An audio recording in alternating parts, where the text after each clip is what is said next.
নমস্কার, সবাই কেমন আছেন? আশা করছি সবাই খুব ভালোই আছেন। মিথুনের মেয়েবেলার নতুন একটি ব্লগে আপনাদের সবাইকে স্বাগত। আজকের ভিডিওটা একটু অন্য রকমের। আজকে একটা রেসিপি শেয়ার করব, যেটা মিথুনের একটি পছন্দের রেসিপি।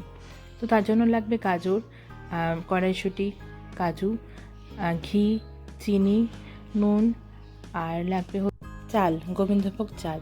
আমি জল দিয়ে ধুয়ে জলটা ছেঁকে রেখেছি। আর লাগছে হচ্ছে পনিরের টুকরো। আর চালের একটা পরিমাপ আছে, এটা আমি নিয়েছি হচ্ছে 2 কাপ, মানে এই কাপের 2 কাপ মাপের নিয়েছি চাল। আর লাগছে হচ্ছে একটা বড় জায়গা, আমি স্টিলের ডেচকি নিয়েছি, আপনারা ননস্টিকের জায়গাটাও ব্যবহার করতে পারেন। মশলা লাগছে হলুদ, তেজপাতা, আর লাগছে ছোটো এলাচ, লবঙ্গ, দারচিনি। জায়গাটা গরম হয়ে গেলে দিয়ে দেবো হচ্ছে ঘি। ঘি দিচ্ছি পরিমাণ মতো, খুব বেশি নয়, কেননা এখানে আমরা 3 জনের খাবার মতো পরিমাপটা তৈরি করছি পোলাওটা, তো সেই মতো ঘি দিলাম। এখানে সাদা তেল কোনো ইউজ করব না, পুরোটাই হবে হচ্ছে ঘি দিয়ে, এবং তার পরিমাণ হবে খুবই সামান্য, কেননা 3 জনের মাপের হলে এই ঘিটা অল্পই। আর লাগছে হচ্ছে এতে, এটা গরম হয়ে গেলে দেবো হচ্ছে কাজু বাদাম। কাজু বাদাম একটি বেড়ে ওঠা বাচ্চার জন্য খুবই উপকারী, কেননা কাজু বাদামে রয়েছে অনেক প্রোটিন। তো একটি বাচ্চা, মানে 2 থেকে 3 বছরের বাচ্চার জন্য এই কাজু কিন্তু খাবারের মধ্যে থাকলে সেটা কিন্তু তার জন্য উপকারী। তো কাজু বাদামটা ভেজে নেওয়া হবে, একটু একটু হালকা বাদামি রঙের হয়ে যাবে। তারপরে তাতে দিয়ে দেবো হচ্ছে মশলা, মানে গোটা মশলাগুলো, এর তেজপাতা, দারচিনি, লবঙ্গ, ছোটো এলাচ, এগুলো অ্যাড করে দেবো এবং সেটা ভাজা হওয়া অবধি অপেক্ষা করব। এই যে দিয়ে দিলাম তেজপাতা, গোটা গরম মশলাগুলো।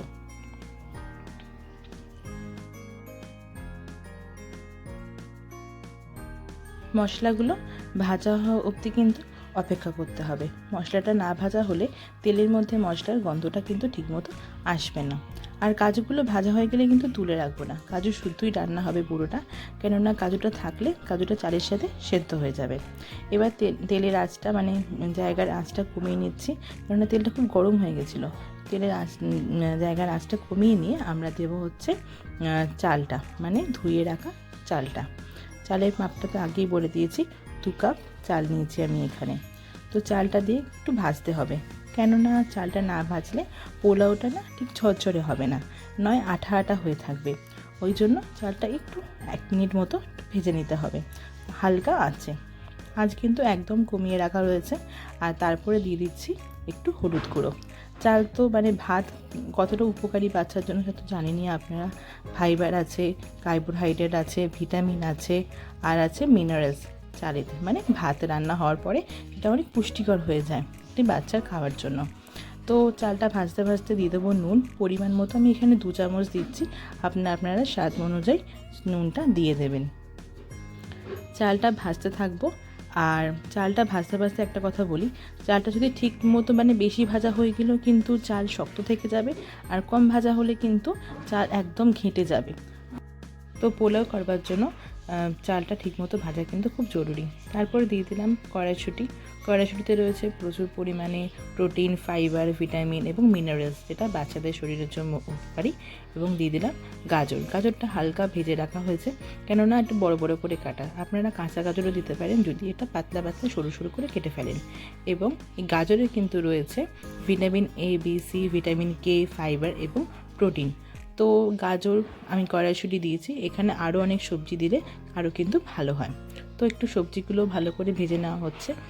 আর দেখাবো চালটা কত দূর অবধি ভাজা হতে হবে। দেখুন, চালটা হাতে নেওয়ার পর নখ দিয়ে হালকা চাপ দিলে যদি চালটা ভেঙে যায়, তাহলে বুঝবেন একদম আপনার চাল পোলাওয়ের জন্য ভাজা হয়ে গেছে। এবারে আর একটু দেরি না করে এই কম আঁচ থাকা অবস্থাতেই আপনাকে দিয়ে দিতে হবে জলের পরিমাণটা এবারে বলি। যদি 2 কাপ পরিমাণ চাল আমি এখানে নিয়েছি, তার জন্য নিলাম 2 কাপ পরিমাণে সেই একই কাপের মাপের 4 কাপ জল, মানে যতটা চাল তার ডবল জল নিতে হবে। নিয়ে ভালো করে এদিক ওদিক করে, মানে চালটাকে ভালো করে মিশিয়ে দিতে হবে। এবারে দিতে হবে চিনি কেন আগে দিলাম না, চিনি যদি আগে দিয়ে দিই বা আঁচটা যদি একটু বেশি থাকে কোনো কারণে, তাহলে কিন্তু চিনিটা পুড়ে যাওয়ার সম্ভাবনা থাকে, তাই জল দেওয়ার পরে তারপরেই চিনি দেওয়া উচিত। তো আমি চিনিটা দিলাম হচ্ছে আন্দাজ মতো, কোনো মাপ করে দিইনি। আপনারা চিনিটা মানে স্বাদ মতো দেবেন। আর যদি মনে করেন চিনি দেবেন না, মানে খেতে পছন্দ করেন না, তাহলে কিন্তু চিনি নাও দিতে পারেন, তাতে কোনো অসুবিধা নেই। চিনিটা মিশে গেলে আমরা চালটাকে ফুটতে দেব, মানে 5 মিনিট মতো চালটা ফুটবে। দেখুন, এই দেখুন ফুটতে শুরু হয়ে গেছে। এরমভাবেই কিন্তু 5 মিনিট রাখতে হবে। ভাত তো বাচ্চাদের আমরা প্রতিদিনই দিয়ে থাকি প্রায়।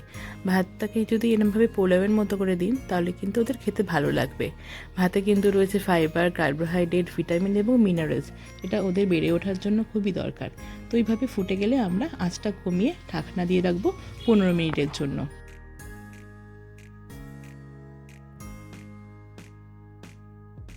10 মিনিট হয়েছে।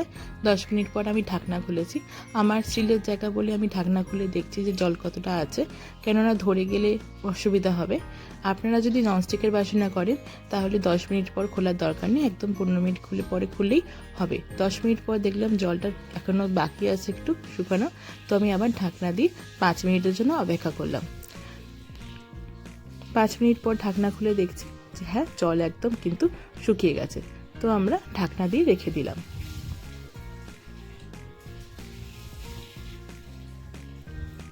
এবার দেখুন একদম রেডি। 5 মিনিট হয়ে গেছে, ঢাকনা খুলে দেখছি একদম, দেখুন একদম জল শুকিয়ে গেছে। এবং শুকিয়ে যাওয়ার পর দেখুন একদম আর একটুও জল নেই।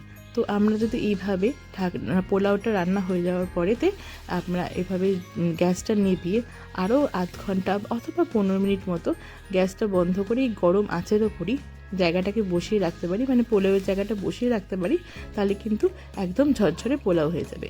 তো পোলাওটা রান্না হয়ে যাওয়ার পর ভাজা পনিরগুলো মিশিয়ে দিচ্ছি। পনির ভাজা হলে বলে শক্ত হয়ে যায়, কিন্তু অনেকে বা আমিও করি মানে নুন জলে ডুবিয়ে রাখি, কিন্তু এক্ষেত্রে তা দরকার নেই। এই যে ভাতটা একদম গরম রয়েছে, এই গরম ভাতের মধ্যে ভেজে রাখা পনিরগুলো যেগুলো একটু শক্ত হয়ে গেছে সেগুলো মিশিয়ে দিলে কিন্তু পনিরগুলো আবার নরম আগের মতো হয়ে যাবে।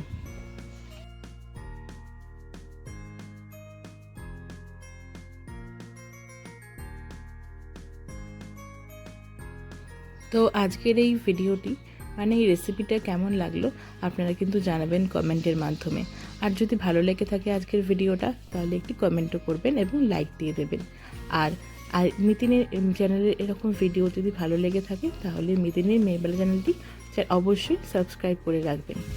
এই যে মিতিনকে খেতে দিয়ে দিয়েছি, মিতিন বসে পড়েছে পোলাওয়ের বাটি নিয়ে, চামচ নিয়ে। ও কিন্তু এটা বেশ মজা করেই খায়।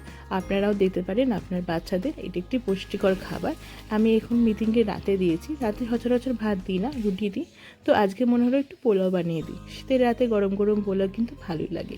তো মিতিনও খাচ্ছিল আর আমরাও খেয়েছি। তো আপনারাও বাড়িতে বড়রাও খেতে পারেন, বাচ্চাদেরও দিতে পারেন, একসাথে সবার রান্না হয়ে যাবে। তো আপনারা বানিয়ে খান আর জানান কেমন লাগলো। তো দেখা হবে নতুন কোনো ভিডিওতে। আজকের মতো তাহলে এইটুকুই থাক, আমরা আবার অন্য কোনো ভিডিওতে আপনাদের সাথে দেখা করব।